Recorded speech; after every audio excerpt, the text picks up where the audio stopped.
유초등부 친구들 안녕하세요. 박이삭 강도사님입니다. 우리 친구들 한 주 동안 잘 지냈나요? 지난 한 주에는 추석 명절이 있었죠? 우리 친구들 안전하게 또 할아버지 할머니 친척들과 만나고 왔는지 모르겠어요. 아니면 코로나 때문에 오지 말라고 하셔서 집에서만 지냈는지도 모르겠네요. 어쨌든 음식 맛있게 많이 먹었나 모르겠습니다. 강도사님은 추석 동안에 한 1, 2kg는 더 찐 것 같아요. 지금 살을 빼야 되는데. 네. 아무튼 그렇습니다. 오늘 함께 살펴볼 말씀은요, 사무엘상 2장 말씀입니다. 사무엘상 2장 30절, 우리 한 절 말씀만 같이 읽을 텐데요. 우리 친구들 성경책을 준비하시고 같이 한번 읽어봤으면 좋겠습니다. 사무엘상 2장 30절 말씀 한 절만 우리 같이 또박또박 읽어봅시다. 그러므로 이스라엘의 하나님 나 여호와가 말하노라. 내가 전에 내 집과 내 조상의 집이 내 앞에 영원히 행하리라 하였으나 이제 나 여호와가 말하노니 결단코 그렇게 하지 아니하리라. 나를 존중히 여기는 자를 내가 존중히 여기고 나를 멸시하는 자를 내가 경멸하리라. 아멘. 우리 이 한 절의 말씀 가지고 하나님을 존중한 사무엘이라는 이야기를 살펴보고자 합니다. 지난 시간까지는 우리가 사사기의 말씀들을 살펴보았다고 한다면, 그리고 룻기의 이야기를 살펴보았다고 한다면, 이제는 새로운 시대로 접어드는 사무엘 이야기를 살펴보도록 하겠습니다. 먼저 우리 말풍선의 글씨를 같이 한번 읽어볼까요? 시작! 하나님을 존중하여 섬겨요. 다시 한번 뭐라고요? 하나님을 존중하여 섬겨요. 과연 오늘 이야기 가운데 어떤 내용들이 펼쳐질지 한번 들어가 봅시다. 여러분, 강도사님이 사사시대는 어떤 시대라고 여러분들에게 말씀을 드렸나요? 사사들이 다스리고 통치하던 시대였어요. 그런데 이 사사시대에는 패턴이 있었다고 했죠. 이스라엘 백성들이 하나님의 말씀을 따르지 않고 어기고 불순종하여 죄를 범했습니다. 이에 대해서 하나님은 어떻게 하십니까? 징계하시고 처벌하시죠. 그래서 이스라엘 백성들은 어떻게 합니까? 하나님 나 죽겠어요. 살려주세요. 그렇게 도움을 요청하면 하나님은 그들의 부르짖음을 들으시고 누구를 보내주셨다고 했어요? 맞아요. 구원자, 곧 사사를 보내주셔서 블레셋이나 미디안 군대들을 무찌르고 승리하도록 그렇게 이끄셨죠. 그것이 끊임없이 반복된 이야기가 바로 사사시대의 사사기 이야기였습니다. 그래서 우리가 기드온과 삼손을 대표적으로 살펴보았었는데요. 그 사사시대의 특징을 한마디로 말해보자면요, 자기 소견에 옳은 대로 행하는 거예요. 왕이 없으므로 자기가 옳은 대로, 자기 생각할 때 이 길이 옳아 하면 그대로 살아가는 시대가 바로 사사시대였습니다. 그런데 여러분, 하나님은 새로운 계획을 가지고 계셨어요. 그것은 바로 무엇이냐? 하나님이 왕이 되셔서 다스리시는 나라를 이루기 원하셨죠.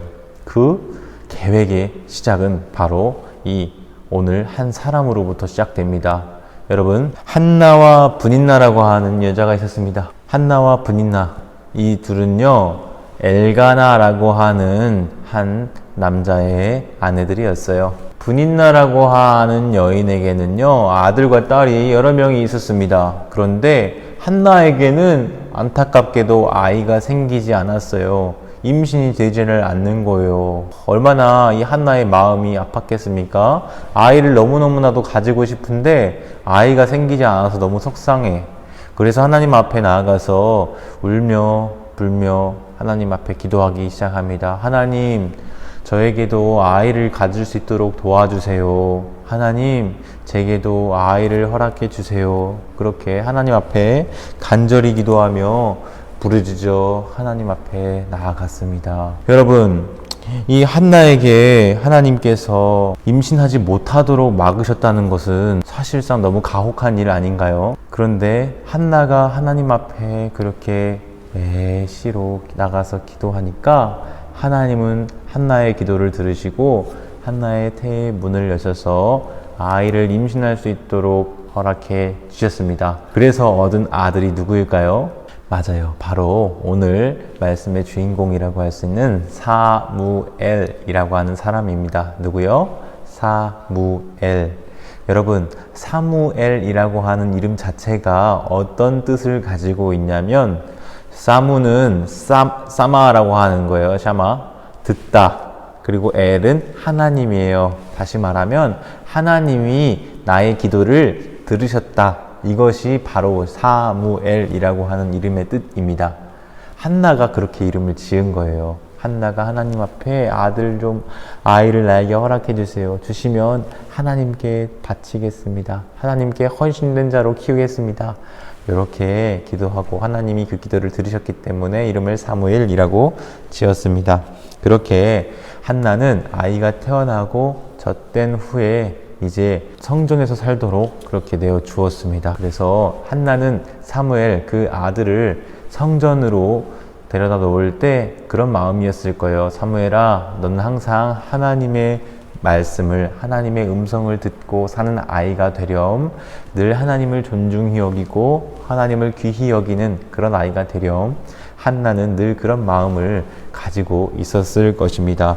그래서 한나는 이제 아들 사무엘을 데리고 제사장 엘리에게를 찾아갔습니다. 성전에 있는 엘리 제사장에게 자신의 아이를 맡기면서 이 아이를 좀 맡아 돌보아 주십시오. 하나님을 섬기는 사람으로 키워 주십시오.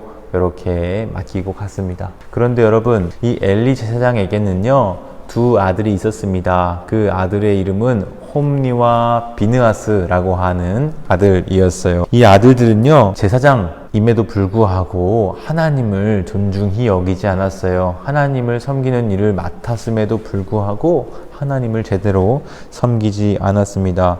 그 증거로 어떤 일들을 이 홈니와 비느하스가 행했냐면, 이를테면 제사를 드리러 온 사람들이 제사 제물을 하나님 앞에 바치고 드렸을 때 이것을 하나님께 드려야 하는데 홈니와 비느하스는 그 중간에서 가로채 갔어요. 자신들이 그 제물들을 가지고 가고 맛있게 먹고 그렇게 하는 죄를 하나님 앞에서 계속해서 저질렀습니다. 심지어 성전에서 봉사하는 그런 여인들을 함부로 하는 일들까지 저지르게 되었어요. 사실상 제사장으로서 하나님 앞에서는 결코 해서는 안 되는 엄청난 죄를 밥 먹듯이 짓고 있었다고 보면 될 것 같아요. 사실 제사장이라고 하면은, 그리고 엘리 대제사장의 아들이라고 하면은 엄청나게 믿음이 좋고 하나님을 잘 섬길 것 같았는데, 사실상 그 모습을 들여다보니까 결코 그렇지가 않았어요. 그들은 하나님을 알지 못하는 그런 사람들과 같았습니다. 그런가 하면 사무엘은 달랐습니다. 사무엘은 날마다 성전에서 머무르고 지내면서 하나님을 섬기는 일에 최선을 다했어요. 늘 하나님을 존중히 여기고 귀히 여기며 하나님을 예배하는 일을 돕는데 기뻐했어요. 그러나 어느 날이었어요. 사무엘이 잠을 자다가 갑자기 어디선가 소리가 들려왔습니다.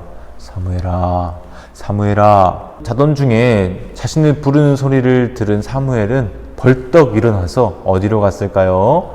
엘리 제사장이 머무르고 있는 침실로 달려갔어요. 제사장님, 저를 혹시 부르셨나요? 그랬더니 자다가 갑자기 사무엘이 찾아와서 말 거니까 엘리 제사장도 눈을 비비면서 일어나서 무슨 소리 하는 거야? 난 지금 잘 자고 있었는데 왜 와서 깨우고 그래? 얼른 들어가 자라. 너가 헛것을 들었나 보다. 그렇게 이야기합니다. 또다시 사무엘이 자신의 침실로 들어와서 자고 있는데 빛이 비치며 소리가 들려왔어요. 사무엘아, 사무엘아. 자던 중에 사무엘이 또 이 소리를 듣고 일어나서 엘리 제사장님이 나를 부르셨나? 하고 일어나서 다시 제사장에게로 찾아갑니다. 제사장님, 저를 부르셨습니까? 엘리가 또 얘기하는 거죠. 이게 무슨 소리 하는 거야? 나 지금 잘 자고 있는데 왜 또 깨워? 이 일을 몇 번이나 반복했을까요? 세 번째, 사무엘아, 사무엘아 소리를 듣고 엘리에게 가서 제사장님, 저를 부르셨습니까? 라고 얘기했을 때 엘리 제사장은 깨달았어요. 이것은 분명 하나님의 음성이었구나 라고 깨닫게 되면서 사무엘에게 이렇게 이야기해 줍니다. 사무엘아, 만약에 한 번 더 그 소리가 들리거든 이렇게 이야기하렴. 여호와여, 말씀하소서. 주의 종이 듣겠나이다. 꼭 이렇게 말하렴. 엘리 제사장이 사무엘에게 이렇게 알려준 뒤에 다시 잠자리에 들었습니다. 그리고는 어떻게 되었을까요? 네 번째로 사무엘에게 사무엘아, 사무엘아 라고 하는 소리가 들려왔습니다. 이때는 사무엘이 엘리 제사장에게 찾아가지 않았어요. 그리고 뭐라고 얘기했을까요? 제사장이 알려준 것처럼 여호와여, 말씀하소서. 주의 종이 듣겠나이다. 이렇게 대답했습니다. 이때로부터 하나님은 사무엘에게 특별한 임무를 맡길 것임을 알려주셨습니다. 그리고 하나님을 존중하지 않는 사람들에게 하나님이 마땅히 벌을 내리실 것에 대해서도 이야기하셨어요. 그리고 하나님은 자신을 존중히 여기는 이 사무엘을 이스라엘 백성의 지도자로 세우셔서 하나님의 말씀을 사무엘을 통해서 백성들에게 전달하도록 그렇게 허락하셨습니다. 엘리 제사장이라고 하는 명백한 지도자가 있었음에도 불구하고 하나님은 또 다른 사무엘이라고 하는 사람을 세우신 것이죠. 그래서 이스라엘의 모든 백성은 사무엘이 하나님이 세우신 선지자라고 하는 것을 깨닫게 되었습니다. 여러분, 우리 말씀 한 구절 같이 읽어보도록 하겠습니다. 잘 보이시죠? 시작! 나를 존중히 여기는 자를 내가 존중히 여기고 나를 멸시하는 자를 내가 경멸하리라. 이것은 누구의 말일까요? 하나님께서 하신 말씀입니다. 나를 존중히 여기는 자는 하나님이 어떻게 하신다고 말하는 건가요? 내가 존중히 여기겠다. 반대로 나를 멸시하는 자에 대해서는 하나님 뭐라고 말씀하십니까? 경멸하겠다 라고 말씀하십니다. 여기서 존중히 여기다, 경멸하다 이 표현은요, 가볍게 여기고 무겁게 여기는 차이가 있어요. 존중히 여기다라고 할 때 무겁게 여긴다, 경멸하고 멸시하다 할 때 가볍게 여긴다, 이런 표현이 되겠는데요. 여러분, 강도사님이 여러분들에게 사무엘 그리고 엘리 제사장과 그 아들들 홈니와 비느하스에 대한 이야기를 해드렸습니다. 사무엘은 하나님 앞에 어떻게 했나요? 하나님의 성전 봉사하면서 열심히 하나님을 섬기고 하나님을 존중히 여겼습니다. 그런가 하면 엘리 제사장의 두 아들 홈니와 비느하스는 어떻게 했나요? 제사장으로서 마땅히 하나님을 잘 섬기고 하나님께 봉사해야 할 텐데 하나님께 예배드리러 온, 제사드리러 온 사람들의 재물을 중간에서 가로채고 성전에서 봉사하는 여인들을 함부로 하는 그런 죄들을, 끔찍한 죄들을 저질렀다고 말씀을 드렸어요. 이것이 바로 무엇입니까? 하나님을 경멸한, 멸시한 행동이었던 것이죠. 이에 대해서 하나님이 뭐라고 말씀하셨냐면 마땅히 벌할 것이다. 내가 이들을 경멸할 것이다 라고 말했던 것이죠. 분명히 성전에서 봉사하는 제사장이고 엘리 제사장의 아들들이었음에도 불구하고 하나님은 그렇게 말씀하셨다는 것입니다. 우리 친구들, 여러분들이 어떤 삶을 살아가든지 간에 여러분들이 반드시 기억해야 할 것은 하나님을 존중히 여기는 삶을 살아야 할 것입니다. 하나님 면전에서 죄를 범하거나 하나님을 가볍게 생각하는 그런 홈리와 비느하스와 같은 그런 모습은 하나님을 알지 못하는 자들이라고 하나님께서는 평가하십니다. 진짜로 하나님을 아는 사람은 하나님을 무겁게 여기고 존중히 여기는 사람이라는 것을 우리 친구들이 오늘 말씀을 통해서 생각했으면 좋겠습니다. 이번 한 주간도 여러분들이 삶 속에서 살아갈 때 하나님을 무겁게 여기고 존중히 여기는 그런 우리 아이들이 됐으면 좋겠어요. 홈리와 비느하스처럼 가볍게 여기고 멸시하는 그러한 죄를 범하는 일들은 우리가 멀리하며 그렇게 살아가는 이번 한 주간이 되었으면 좋겠습니다. 아멘. 기도하겠습니다. 좋으신 하나님 아버지, 고맙고 감사합니다. 하나님께서 불임의 한나의 기도를 들으시고 그 기도에 응답하셔서 사무엘이라고 하는 이스라엘 백성의 한 지도자를 부르시고 세우신 이야기를 들었습니다. 특별히 하나님 아버지, 사무엘을 통해서는 우리가 하나님을 어떻게 존중히 여기며 섬겨야 하는지를 보았고, 엘리의 두 아들 홈니와 비느하스라고 하는 그 인물들을 통해서 하나님 앞에 죄범하는 인생의 모습이 어떠한지를 우리가 또한 살펴보았습니다. 하나님, 우리가 홈니와 비느하스와 같은 길로 행하지 않도록 붙잡아 주시고 사무엘과 같이 하나님의 음성을 듣고 하나님의 말씀을 따라 행하며 하나님을 존중히 여기는 우리 아이들이 될 수 있도록 붙들어 주시옵소서. 그렇게 해주실 것을 믿고 의지하오며 우리 주 예수님의 이름으로 기도드립니다. 아멘.